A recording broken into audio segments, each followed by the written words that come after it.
So Plymouth Church is a downtown church in downtown Seattle. It's an urban church. It's congregational and it has a rich heritage of social justice, work with the homeless, and the arts. And I am so inspired to be part of this faith community that has been a social innovator, that has been on the forefront of social issues like the homeless and the mentally ill with Plymouth Housing, and continues to be at the forefront of issues in the city of Seattle. My name is Brigitta Remole, and I'm the new senior pastor at Plymouth Church. I've been a parish pastor for 20 years and involved in ministry for over 25 years. Why did I become a pastor? I feel like I didn't have much choice in the matter. I feel like I've had many God moments in my life, but one pivotal experience that I had was when I was a teenager, about 16 years old, and living in the Congo.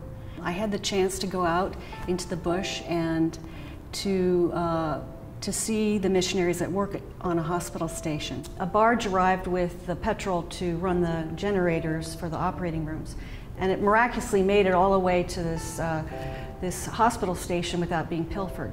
And the doctors all came to the dock to pick up the petrol, and the soldiers showed up with their submachine guns and confiscated it. And I remember that profound experience of the doctors pleading with the soldiers to let them have the petrol and explaining that if you don't let us have this gasoline, we won't be able to run the generators and people will die, and to no avail. And so what was really profound for me was the experience of walking with those doctors on the rounds, and this one doctor, especially Dr. Fountain, who had the ability to save lives but couldn't. And he'd been doing this for some 30 years, and I was astounded. How do you keep doing that in the face of such adversity? And I guess for me at that point it was like, wow, I want what he has. In my own experience, knowing that you're truly called by God to a particular congregation is about falling in love with one another. And when that happens, it becomes effortless. I think that Plymouth can provide the opportunity for people to take the deep dive. I think so much of our lives are on the surface. We skim along from one activity and one responsibility to another. And I feel that people yearn for all the parts of their lives to come together. They want to be whole, and they want to, so that what they have to do and what they should do and what they want to do makes sense.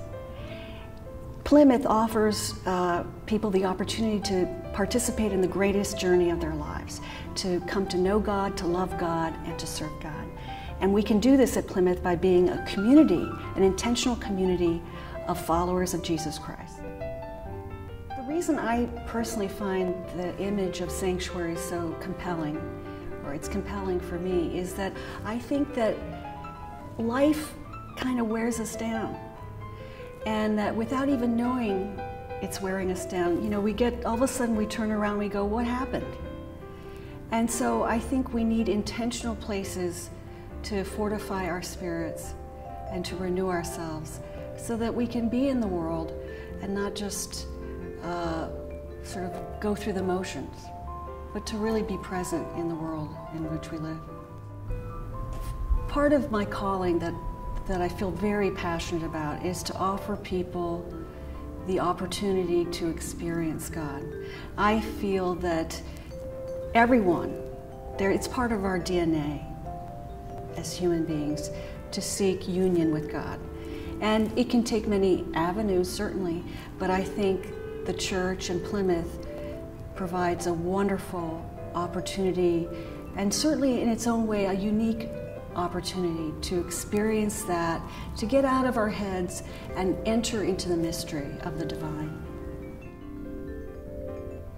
Well, one of the things I'm really excited about is getting to know people, hearing their stories, their joys and their sorrows, and all the things that they're passionate about, so that together we can be part of the next chapter at Plymouth.